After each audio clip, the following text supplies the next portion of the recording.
Assalamualaikum warahmatullahi wabarakatuh. Salam sejahtera bagi kita semua. Yang terhormat Bapak Ahmad Husairi, perkenankan pada kesempatan ini kelompok kami akan mempresentasikan materi mengenai Cyber Security Management dengan mengambil studi kasus pada salah satu platform e-commerce yaitu Shopee. Kami memilih konteks e-commerce karena dalam aktivitasnya terdapat banyak sekali pertukaran data, mulai dari data pengguna, transaksi, hingga pembayaran. Karena itu, keamanan cyber menjadi salah satu aspek yang sangat penting dalam menjaga keberlangsungan sebuah platform digital. Sebelum masuk ke pembahasan, terlebih dahulu saya perkenalkan anggota kelompok kami. Kelompok kami terdiri dari Muhammad Fathu Ainur Rizki, Nudi Basral Manurung, Andri Yanwar, saya sendiri Yanur Gilang Ramadan, dan Sanjiwi. Selanjutnya, kita akan mulai dari latar belakang mengapa cyber security management menjadi penting, khususnya dalam industri e-commerce. Perkembangan e-commerce saat ini telah memberikan banyak kemudahan bagi masyarakat. Kalau sebelumnya transaksi mengharuskan penjual dan pembeli bertemu secara langsung, sekarang hampir seluruh proses dapat dilakukan secara digital, mulai dari memilih barang, melakukan pembayaran, sampai melacak pengiriman. Namun, kemudahan tersebut juga membawa risiko baru. Semakin banyak aktivitas dan data yang berpindah ke sistem digital, semakin besar pula potensi munculnya ancaman keamanan cyber. Beberapa ancaman yang umum adalah phishing, malware, SQL injection, ransomware, hingga DDoS. Ancaman tersebut dapat menargetkan pengguna maupun infrastruktur perusahaan. Sebagai contoh, phishing dapat digunakan untuk mencuri informasi login pengguna. Sementara serangan seperti DDoS dapat mengganggu ketersediaan layanan sehingga pengguna tidak dapat mengakses platform. Oleh karena itu, perusahaan e-commerce membutuhkan cyber security management bukan hanya untuk mencegah serangan, tetapi juga untuk melindungi data pelanggan, menjaga keamanan sistem, dan memastikan kegiatan bisnis tetap dapat berjalan dengan baik. Lalu, apa sebenarnya tujuan dari cyber security management? Dalam materi ini terdapat 5 tujuan utama. Pertama adalah melindungi data pelanggan. Platform e-commerce mengelola berbagai informasi pribadi, seperti nama, alamat, nomor telepon, hingga data pembayaran. Informasi tersebut tentunya harus dijaga agar tidak dapat diakses atau disalahgunakan oleh pihak yang tidak berwenang. Kedua, menjaga keamanan transaksi. Ketika pengguna melakukan transaksi, terjadi pertukaran data antara pengguna dan sistem. Data tersebut harus dijaga agar tidak dicuri maupun dimanipulasi selama proses komunikasi. Ketiga, mengurangi risiko serangan cyber. Artinya, perusahaan perlu menerapkan berbagai kontrol keamanan untuk menghadapi ancaman seperti malware, phishing, ransomware, maupun SQL injection. Keempat, adalah memenuhi regulasi yang berlaku. Pengelolaan keamanan informasi tidak hanya berkaitan dengan teknologi, tetapi juga harus memperhatikan ketentuan hukum dan regulasi terkait perlindungan informasi. Dan kelima adalah meningkatkan kepercayaan pelanggan. Ini sangat penting bagi e-commerce ketika pengguna merasa data dan transaksinya aman. Kepercayaan terhadap platform juga tentunya akan meningkat. Pada akhirnya, keamanan cyber bukan hanya persoalan teknis, tetapi juga berkaitan dengan reputasi dan keberlangsungan bisnis. Untuk memahami keamanan informasi, terdapat salah satu konsep fundamental yang disebut CIA Triad. CIA di sini bukan merujuk pada lembaga intelijen, tetapi merupakan singkatan dari confidentiality, integrity, dan availability. Yang pertama adalah confidentiality atau kerahasiaan. Prinsipnya adalah informasi hanya boleh diakses oleh pihak yang memang memiliki hak akses. Yang kedua adalah integrity atau integritas. Maksudnya adalah kita harus memastikan bahwa data tetap akurat dan utuh serta tidak dapat diubah secara sembarangan tanpa izin. Kemudian yang ketiga adalah availability atau ketersediaan. Artinya, sistem dan data harus tersedia ketika dibutuhkan oleh pengguna yang berwenang. Ketiga aspek tersebut harus berjalan bersama. Sistem tidak bisa dikatakan aman hanya karena datanya rahasia. Data tersebut juga harus benar dan sistemnya harus tetap dapat digunakan ketika dibutuhkan. CIA Triad dapat kita pahami secara lebih praktis. Untuk confidentiality, contoh sederhananya adalah akun pengguna yang dilindungi dengan password. Tujuannya agar data dalam akun tersebut hanya dapat diakses oleh pemilik atau pihak yang memiliki otorisasi. Kemudian integrity berkaitan dengan keutuhan dan kebenaran data. Misalnya, dalam transaksi e-commerce, ketika seorang pelanggan melakukan pembayaran sebesar Rp100.000, Informasi transaksi tersebut tidak boleh tiba-tiba berubah menjadi 1 juta rupiah tanpa proses yang sah. Jadi sistem harus memastikan bahwa data tidak dimodifikasi oleh pihak-pihak yang tidak berwenang. Sedangkan availability berarti layanan harus tetap tersedia ketika dibutuhkan. Dalam konteks Shopee, pengguna tentunya berharap dapat membuka aplikasi, melihat produk, melakukan checkout, maupun pembayaran ketika diperlukan. Jika server mengalami gangguan atau tidak dapat diakses, maka aspek availability menjadi terganggu. Jadi dapat kita simpulkan bahwa confidentiality menjaga siapa yang boleh mengakses data, integrity menjaga kebenaran data, dan availability memastikan data serta layanan tetap dapat digunakan ketika dibutuhkan. Demikian paparan dari saya. Untuk materi selanjutnya akan dilanjutkan oleh rekan saya. Selanjutnya, ancaman cyber pada e-commerce. Yang pertama, ada beberapa hal. Yang pertama, malware, program berbahaya yang dapat merusak sistem atau mencuri data penting. Yang kedua, phishing, upaya penipuan untuk memperoleh informasi sensitif seperti username dan password. Yang ketiga, LKL injection, serangan yang memanfaatkan kelemahan database untuk mencuri atau mengubah data. Yang keempat ada DDoS, serangan yang membanjiri server dengan lalu lintas tinggi sehingga tidak dapat diakses. Yang kelima ada ransomware, serangan yang mengekspresi data korban dan meminta tebusan agar dapat dipulihkan kembali. Yang terakhir itu ada insider threat, ancaman yang berasal dari orang dalam organisasi yang menyalahgunakan hak akses. Selanjutnya, teknologi keamanan jaringan. Ada beberapa hal yang harus kita ketahui terhadap teknologi keamanan jaringan. Yang pertama ada firewall. Dia ini berfungsi untuk menyaring lalu lintas jaringan dan mencegah akses pada yang tidak sah. Yang kedua ada intrusion detection system, IDS, mendeteksi aktivitas yang mencurigai terhadap jaringan yang kita miliki.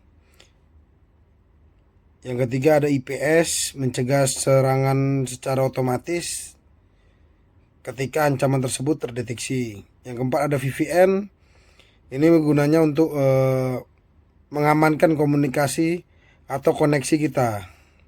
Yang kelima ada MFA, menambahkan lapisan autentikasi sehingga akun kita lebih sulit diretas. Yang keenam ada SIEM, Security Information and Event Management, mengumpulkan dan menganalisis log keamanan untuk mendeteksi insiden.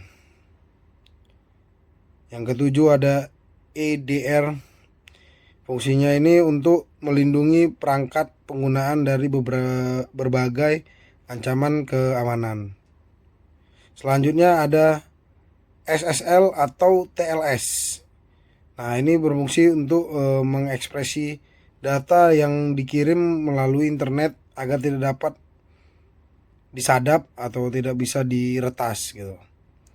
Terakhir itu ada Zero Trust Security, menerapkan prinsip bahwa tidak ada pengguna yang langsung dipercaya tanpa proses verifikasi. Jadi dia itu ada double verifikasi. Selanjutnya pengamanan data dan jaringan.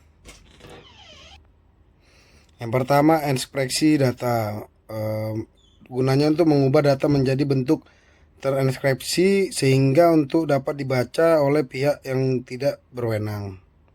Jadi itu tidak dapat dibaca gitulah. Yang kedua tuh RBAC, Role Based Access Control, memberikan hak akses kepada pengguna sesuai dengan tugas dan tanggung jawabnya masing-masing. Yang ketiga itu ada Data Loss Prevention, DLP, mencegah kebocoran data. Backup and Recovery, jadi dia bisa menyediakan salinan sehingga dapat dipulihkan kembali ketika kita terjadi kehilangan data atau kena serangan cyber gitu. Ada segmentasi jaringan, membagi jaringan kepada beberapa bagian tapi dengan membatasi penyebaran serangan tersebut. Monitoring log, mencatat dan memantau. Terakhir itu ada vulnerability management. Dia mengidentifikasi serta memperbaiki kerentanan keamanan secara berkala. Baiklah, saya akan melanjutkan materi presentasi, yaitu aspek legal keamanan siber. Dalam penerapan keamanan siber, aspek teknologi saja tidak cukup. Setiap organisasi harus mematuhi berbagai ketentuan yang mengatur mengenai pengelolaan informasi, perlindungan data, serta tanggung jawab terhadap keamanan sistem. Berikut beberapa regulasi penting yang menjadi landasan hukum dalam keamanan siber. Yang pertama adalah Undang-Undang ITE. Undang-Undang ITE merupakan hukum yang mengatur pemanfaatan teknologi informasi dan transaksi elektronik di Indonesia. Regulasi ini berperan penting dalam memberikan perlindungan terhadap sistem elektronik, mencegah penyalahgunaan teknologi informasi, serta memberikan kepastian hukum bagi pengguna maupun penyelenggara sistem elektronik. Yang kedua, Undang-Undang KIP atau Keterbukaan Informasi Publik. Undang-Undang KIP menjamin hak masyarakat untuk memperoleh informasi dari badan publik sebagai bentuk transparansi penyelenggara pemerintahan. Namun demikian, undang-undang ini mengatur bahwa informasi yang bersifat rahasia, sensitif, atau dapat membahayakan keamanan tetap harus dilindungi sesuai dengan ketentuan yang berlaku. Yang ketiga, General Data Protection Regulation atau GDPR. GDPR merupakan regulasi perlindungan data pribadi yang diberlakukan di Uni Eropa. Meskipun berasal dari kawasan Eropa, peraturan ini memiliki cakupan internasional. Oleh karena itu, organisasi atau perusahaan, termasuk perusahaan e-commerce yang berada di Indonesia yang melayani pelanggan dari Uni Eropa, wajib mematuhi ketentuan GDPR ini dalam mengelola data pribadi. Yang keempat, kepatuhan terhadap perlindungan data. Kepatuhan terhadap regulasi perlindungan data tidak hanya bersifat administratif, tetapi juga memerlukan penerapan langkah-langkah keamanan yang nyata. Organisasi perlu menerapkan kebijakan keamanan informasi, enkripsi data, audit keamanan secara berkala, pelatihan bagi karyawan, serta prosedur penanganan insiden untuk meminimalkan terjadinya risiko kebocoran data. Yang kelima yaitu tanggung jawab organisasi.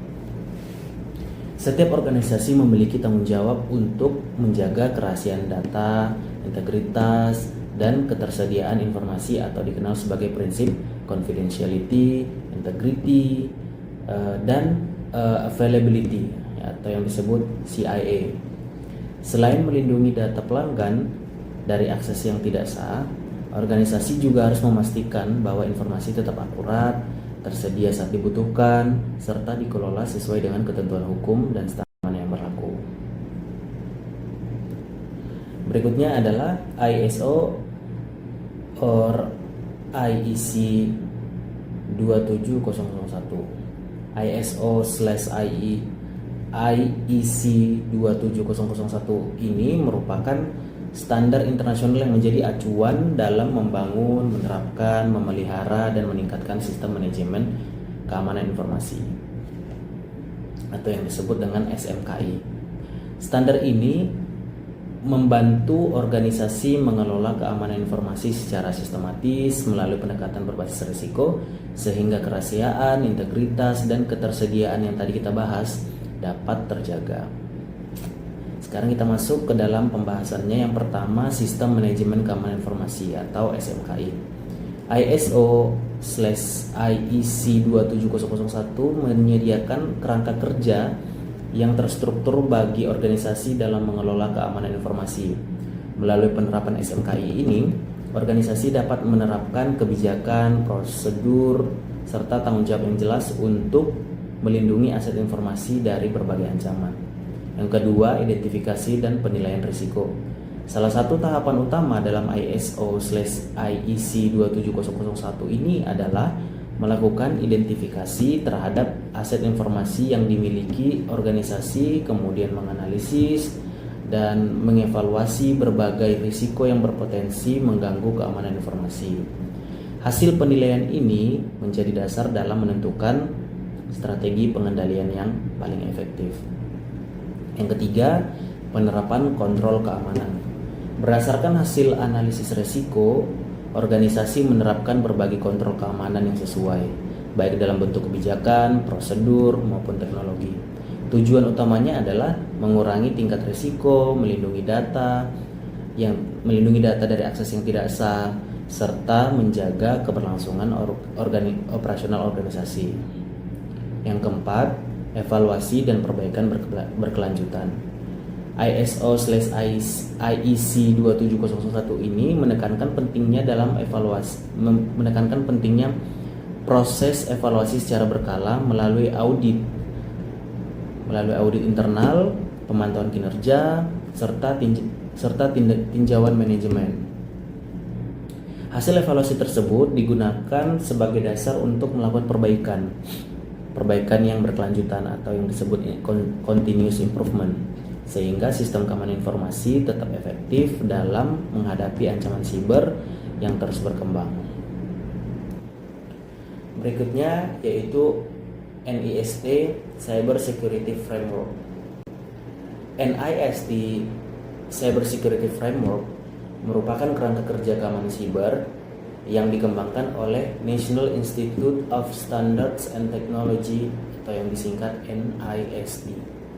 Framework ini memberikan panduan bagi organisasi dalam mengelola risiko melalui 5 fungsi utama yang saling terintegrasi, yaitu identify, protect, detect, respond, and recover. Yang pertama, identify atau identifikasi. Tahap pertama adalah mengidentifikasi seluruh aset, sistem, data, proses bisnis, serta risiko yang dimiliki oleh organisasi. Proses ini bertujuan untuk memahami aset mana yang paling bernilai dan menentukan prioritas perlindungan berdasarkan tingkat risiko yang dihadapi. Kemudian yang kedua yaitu protect atau melindungi atau perlindungan, protection. Setelah aset dan risiko teridentifikasi, organisasi menerapkan berbagai kontrol keamanan untuk melindungi informasi dan sistem. Kontrol tersebut dapat berupa penggunaan firewall, enkripsi data, dan multi-factor authentication atau MFA, serta role-based access control atau yang disebut RBAC. Langkah-langkah ini bertujuan untuk mencegah akses yang tidak sah dan mengurangi potensi terjadinya insiden keamanan. Yang ketiga, detect atau deteksi. Fungsi berikutnya adalah mendeteksi ancaman atau aktivitas yang mencurigakan sedini mungkin. Organisasi melakukan pemantauan secara berkelanjutan melalui analisis log, intrusion detection system atau IDS, maupun security information and event management atau yang disebut SIEM, sehingga potensi serangan dapat segera diidentifikasi sebelum menimbulkan dampak yang lebih besar. Yang keempat yaitu response. Apabila terjadi insiden keamanan, organisasi harus memiliki mekanisme respon yang terencana. Tahap ini meliputi identifikasi penyebab insiden, pembatasan dampak serangan, koordinasi penanganan, komunikasi kepada pihak terkait, serta pelaksanaan langkah-langkah pemulihan agar gangguan tidak meluas. Yang terakhir yaitu recovery atau pemulihan. Tahap terakhir berfokus kepada pemulihan sistem dan layanan agar dapat kembali beroperasi secara normal. Proses ini dilakukan melalui pemanfaatan backup data, penerapan disaster recovery plan atau DRP, serta business continuity plan atau BCP. Selain mengembalikan operasional, tahap pemulihan juga menjadi kesempatan bagi organisasi untuk mengevaluasi insiden dan meningkatkan strategi keamanan di masa yang akan datang agar insiden keamanan yang terjadi tidak terulang lagi. Baik, yang selanjutnya ada threat modeling, yaitu ada spoofing, yaitu yang menyamar sebagai pengguna yang sah untuk memperoleh akses ke sistem. Lalu ada tampering, menyerang mengubah data tanpa izin sehingga informasi menjadi tidak valid. Yang selanjutnya ada repudiation, yaitu pengguna menyangkal aktivitas yang pernah dilakukan sehingga menyulitkan proses audit.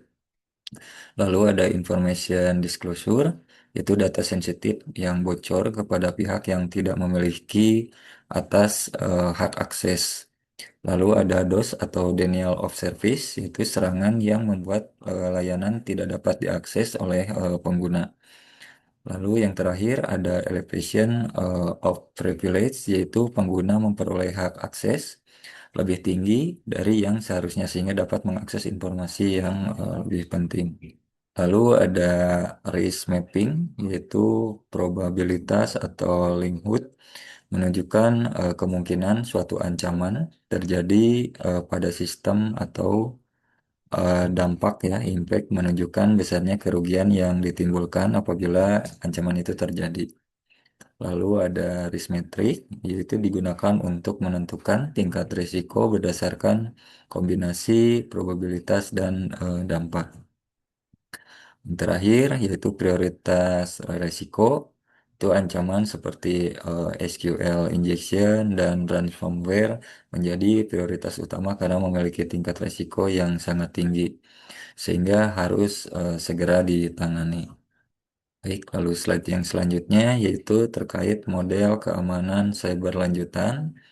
Ada Defense Index, yaitu menggunakan beberapa lapisan keamanan sehingga apabila satu lapisan itu tembus, masih ada perlindungan yang lainnya.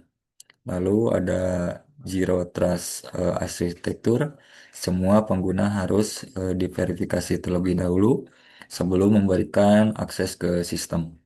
Lalu ada Security Operation Center atau SOC. Tim ini yang bertugas memantau atau mendeteksi dan menangani insiden keamanan selama 24 jam. Lalu ada Threat Intelligence, mengumpulkan informasi mengenai ancaman terbaru agar organisasi dapat melakukan pencegahan lebih awal. Dan yang terakhir terkait AI atau Artificial Intelligence. AI ini dimanfaatkan untuk membantu mendeteksi pola serangan secara lebih cepat dan akurat. Ya, selanjutnya studi kasus Shopee. Pengelolaan data pelanggan. Shopee mengelola data pelanggan, transaksi, dan pembayaran dalam jumlah yang sangat besar sehingga membutuhkan keamanan yang tinggi. Penerapan keamanan berlapis. Keamanan dilakukan melalui berbagai teknologi dan kontrol untuk melindungi data serta sistem. Perlindungan transaksi. Seluruh proses transaksi harus dijaga agar terhindar dari pencurian maupun manipulasi data. Menjaga kepercayaan pengguna. Keamanan yang baik membantu mempertahankan kepercayaan pelanggan terhadap platform e-commerce. Simulasi ancaman. SQL injection. Menguji kemungkinan penyerang mencuri data melalui kelemahan database. Phishing. Mensimulasikan pencurian akun melalui email atau website palsu. Credential stuffing. Menguji keamanan akun dari penggunaan kombinasi username dan password hasil kebocoran data. Ransomware. Mensimulasikan serangan yang menginskripsi data perusahaan. DDoS. Menguji ketahanan server terhadap lonjakan lalu lintas yang sangat besar. Implementasi NIST pada Shopee. Identity, mengidentifikasi seluruh aset penting seperti server, database, aplikasi, dan sistem pembayaran. Protect, melindungi aset menggunakan firewall, enkripsi, MFA, dan RBAC. Detect, melakukan monitoring aktivitas sistem untuk mendeteksi ancaman secara real time. Respond, menangani insiden keamanan dengan prosedur yang telah ditetapkan. Recover, memulihkan layanan menggunakan backup serta disaster recovery plan apabila terjadi gangguan. Manfaat implementasi. Melindungi data pelanggan. Data pribadi pelanggan menjadi lebih aman dari pencurian maupun kebocoran. Mengurangi risiko serangan. Ancaman cyber dapat dicegah atau dampaknya diminimalkan. Memenuhi regulasi. Organisasi dapat mematuhi standar dan peraturan keamanan informasi. Meningkatkan kepercayaan pelanggan. Pelanggan merasa lebih aman sehingga meningkatkan loyalitas terhadap perusahaan. Kesimpulan, cybersecurity manajemen sangat penting. Penerapan cybersecurity manajemen membantu melindungi data sistem dan transaksi pada perusahaan e-commerce. Standar keamanan mendukung perlindungan. ISO IEC 27001, NIST CSP, dan STRIDE memberikan pedoman dalam mengelola keamanan informasi secara sistematis. Keamanan harus diterapkan secara menyeluruh. Perlindungan tidak hanya menggunakan teknologi, tetapi juga didukung kebijakan regulasi dan sumber daya manusia yang kompeten. Terima kasih.